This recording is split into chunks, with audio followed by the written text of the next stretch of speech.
বন্ধে বলে আন্টি হামিদের বুকে গুল্লি পড়ছে। তখন মনে হয়েছে যে আমার নিঃশ্বাসটা মানে আমি আর কিছু বলতে পারবো না, আমি ওইখানে অজ্ঞান হইয়া যাই ওই পুপালি চত্বরে। এই ডাইনি মহিলাকে যদি হাজারো বার ফাঁসি দেওয়া হয় তারপর আমাদের মায়ের বুক ঠান্ডা হবে না। আমি পারি নাই আমার সন্তানকে ধরে রাখতে, মানও করতে পারি নাই। শেখ হাসিনা ফাঁসির রায় হয়েছে, আমি মা হিসাবে আমি আমার সন্তানের হত্যার বিচারের রায় যতটুকু শুনছি কানে বা আজকে বিচারের রায় শুনছি, ইনশাল্লাহ মানে এই বিচার যাতে আরো দ্রুত কার্যকর হয়, শেখ হাসিনার এই বিচার যাতে আমি বেঁচে থাকা অবস্থায় দেখতে পারি। তাকে ইন্ডিয়া থেকে আনা হোক, তার বিচার কার্যক্রম বিচারের অনুমতি যখন হয়েছে, একটা ফাঁসির রায়ের আসামিকে কোনো দেশ রাখতে পারে না।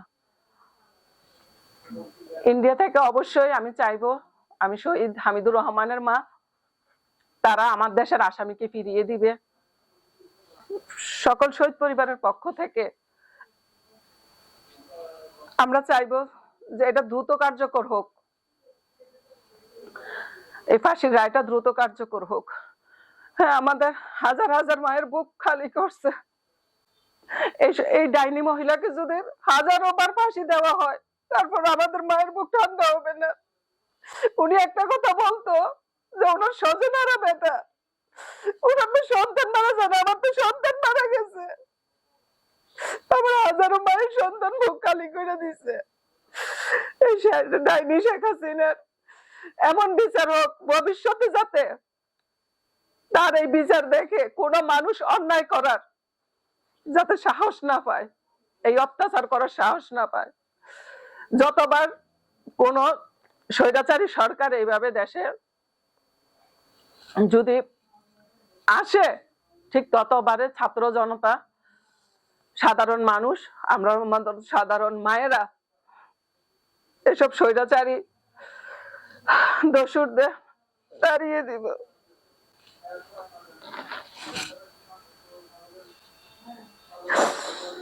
আমি চাবো আমার সন্তান হত্যার ন্যায় বিচার পাই, সবাই যাতে আমার সন্তানের জন্য দোয়া করে। আমার সন্তান সিভিল ইঞ্জিনিয়ারিং শেষ করে ইন্টার্নি করতে ঢাকা কেরানীগঞ্জ থাকতো। ও যখন জুলাই আন্দোলন শুরু হয়, আন্দোলনের পর ও জুলাইয়ের 25 তারিখে কিন্তু কুমিল্লা চলে আসে। 25 তারিখের পর আসার পর আমার সাথে অনেক কথাবার্তা হয়। তারপরে বলে আমু, ছাত্ররা আবার আপনার 3 তারিখে ছাত্ররা যখন লং মার্চ ডাকা হয়, তখন আমার সন্তান আবার 30 তারিখে চলে যায় ঢাকায়। ওই লং মার্চে যোগ দেওয়ার জন্য 30 তারিখে চলে যায়। আমি আমার সন্তানকে মানে মানাও করছি, মানে অতটুক ভাবে না। যখন দেখলাম আবু সাইদ মুগ্ধ আরো দেশের অনেক শহীদ হয়েছে, আরো মায়ের বুক হয়েছে, আমিও আসলে কুমিল্লায় তখন আন্দোলনে ছিলাম, আমি পারি নাই আমার সন্তানকে ধরে রাখতে, মানও করতে পারি নাই। 5 তারিখে যখন শেখ হাসিনা পদত্যাগ করে, যখন স্বৈরাচারী শেখ হাসিনা পালাইয়া যায়, তখন আমাদের মতন সাধারণ জনগণ, মানুষটা, ছাত্ররা তো আনন্দ মিছিল নিয়ে বের হয়। তখন ওই আনন্দ মিছিল আমার ছেলে ছিল, সন্তান, সে ঢাকা কেরানীগঞ্জ থাকতো। কেরানীগঞ্জ দিয়ে বাবুবাজার ব্রিজ দিয়ে যখন সে বংশাল থানার কাছাকাছি পৌঁছে আনন্দ মিছিলে গণভবনে যাওয়ার উদ্দেশ্যে, তখন হঠাৎ করে একটা পুলিশের গুলি আমার ছেলের বুকটা ডান পাশ দিয়ে গুলি দেয়, বাম পাশ দিয়ে পিঠে বাড়িয়ে যায়। তখন আমার ছেলে মাটিতে মানে রাস্তার মাঝখানেই পড়ে যায়। তার বন্ধু ছিল সাথে রাফি। তখন আমিও আনন্দ মিছিলে পুপালি চত্বর কুমিল্লায়, তখন তার বন্ধু আমাকে ফোন দেয়, বন্ধে বলে আন্টি হামিদের বুকে গুলি পড়ছে।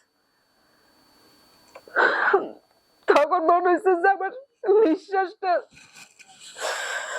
মানে আমি আর কিছু বলতে পারবো না, আমি ওইখানে অজ্ঞান হইয়া যাই ওই পুপালি চত্বরে।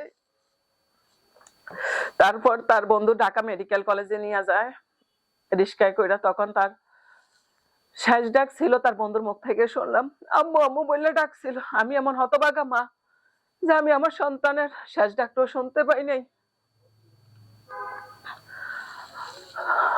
আমার সন্তানের সাথে কথা হয়েছে আপনার বিকাল 4:30 কল দিচ্ছে।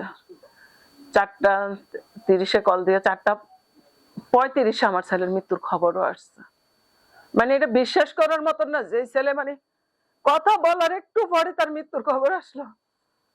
আমার ছোট্ট একটা হাসি খুশি সংসার ছিল, আমার ছোট হাসি খুশি সংসারটারে মানে 1 মিনিটেই শেষ হয়ে গেল।